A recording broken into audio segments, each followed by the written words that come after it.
So what are the Google ranking factors for SEO in 2023? Daniel? So it's an interesting one because there are those things that we know because basically Google tells us. So they have their webmaster guides that kind of tell us these are the things that you should be doing, these are the things you shouldn't be doing. And then we've got the stuff that everyone's learning by experimentation. But there are some core areas. Okay, so if we went into the core areas, we're going to do on-page optimization, and we'll look at these step by step in a second. We've still got links, so links pointing at your website. Social signals, people talking about your stuff. You've then got the user experience itself, people staying on your web pages. And then kind of connected to that, but slightly technical as well, as core web vitals. If you get those things right, you will rank, is the key thing. And they're not easy to do that. It's not. I would say it's not complicated. It's not rocket science, but neither is it easy. And only because most websites don't cover all of those bases. That's the thing. So you're not necessarily guaranteed to rank if everybody else in your space has upped the game and is doing a good job of it. Then it's going to get a little bit harder. But in my experience, in a lot of keyword, I call them keyword landscapes, actually, if you get these things right, you rise above, and that's the key to it. Like there are thousands of known SEO factors and a number of unknown ones, right? But as long as you're doing a little bit more than the other competitors in your space, then you get the opportunity for your time in the sunshine. So the thing is that everyone will argue, no, there's this factor and there's that factor, and the algorithms are this, and it's like it doesn't matter because if you get those fundamentals right and your content is exceptional, the smarter the algorithm gets, the more that content's going to stand out. Because just bear in mind, what the algorithm is trying to do is trying to, when somebody searches, give them the best answer to that question, the best piece of content. Therefore, you just focus on that more than anything else, and you tick these boxes. So let's just go through those things first of all. On-page optimization is the right words on the page in the right place. The right words are those words that people are searching for, and the right place is basically now the page title, the URL, the heading. Tick those, get the right phrase in there, and then the copy you should be writing for your audience. Now, there's all sorts we could get into about optimizing, bringing extra words in, but you can delve into that a bit more deeply. But tick the box to get the right words on the page in the right place. That's your on-page optimization. So give me that in context, Daniel. So let's pick a phrase and let's just talk people through how would you use that? Because it is quite prescriptive in a way, isn't it? It is. So if I were to say how to get Google Analytics certified, okay, I would go into my probably content management system, and the name of the page, or the heading of the page, I'm going to put in how to get Google Analytics certified.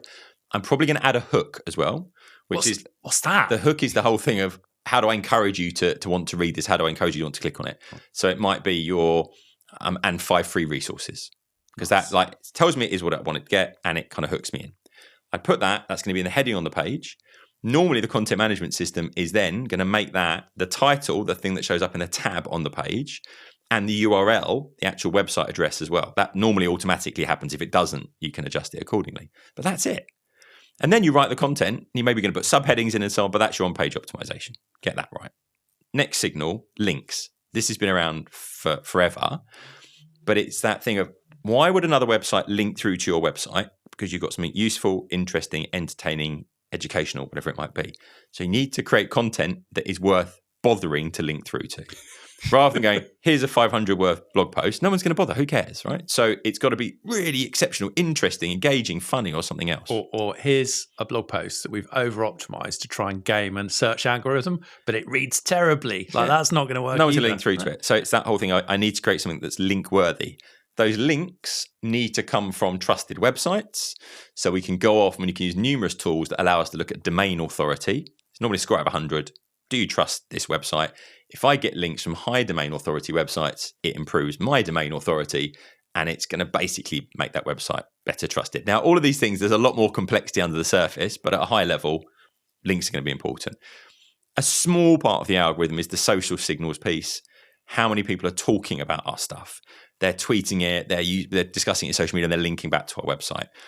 There's evidence that Google's looking at that. The extent to which they care is kind of challenging to work out, but it's definitely going to help if lots of people are showing us stuff because, and I think... I was just going to say, I think baking in that if it's good content and you've done it in a way that it's share-worthy, and what do I mean by that? So actually, if I can encourage more people to share it, that's clearly a user signal that Google or any of the search engines could potentially pick up on. Because remember, they're not just spidering your content, they're spidering everybody's content. And they're looking at all those links coming through, and they're looking at when things share. And they can see when something's shared and it's popular. So it's not about just getting social shares. Like, you want to get a lot of social shares so that signal goes through that this is really, really popular content. And you can do that by, for example, having an interesting and unique stat, for example, because people share stats. Why would I share a stat on social media? Because it makes me look more intelligent if I do that, and it makes me look knowledgeable. And people like that. So baking in that sharing aspect, but it's got to be good content, right? That's the key. Well, I was going to come to that point, which is that actually, even if Google isn't even looking at social shares, by the fact that loads of people are sharing it, people are going to find it and they're going to link to it from their website, or they're going to link to it from somewhere else. So they kind of have a knock-on impact on each other. Then we get into user experience. This is a really growing part of the kind of signals through to the search engines. And this is when someone clicks on your result in the web page, in the search engine results page, do they stay on that page for a period of time and engage the content, or do they bounce back to the search engine? Bouncing back, that's a negative signal. Staying on the page, dwell time, is a positive signal. So you want people to get to your content and stay there. You don't want them bouncing straight back to the search engines. Chrome is telling Google how you're engaging in interacting with content. So therefore, it means that we want to make sure that people are really enjoying our content. Again, what does it come back to? Building great content that people want to engage with. The last signal is what we said was Core Web Vitals. And actually, Core Web Vitals is a technical bit of the algorithm, but it's basically actually looking at user experience again. So it's a bit we know about their looking at user experience. How quickly does your page load? It needs to load quicker than 4 seconds on a desktop. You can go and look at this in Google Search Console. You'll be able to see how you're doing against these metrics. So does it load quickly? Then does it move around? It's called cumulative layout shift. And you don't want, when someone goes through to the web page, for you to go to click on something and it suddenly moves. And then they accidentally click on an ad. I click an ad, surprisingly, yeah. It's interesting. I've seen some e-commerce sites, and one of the recent trends is turning on infinite scroll. And it's a problem because every time you get, so everything loads in it and it jumps slightly, and that can create all sorts of problems. Actually, I've seen examples of websites that since they launched that, their organic traffic has dropped quite significantly. Right, so it's a signal. It is definitely a signal, and it's definitely quite a significant one. And then the last one is the how quickly you can interact. And that's basically when you get to a web page and it loads, can you click on the menu to get to the page you want really quickly? And Google want that to happen in less than 100 milliseconds.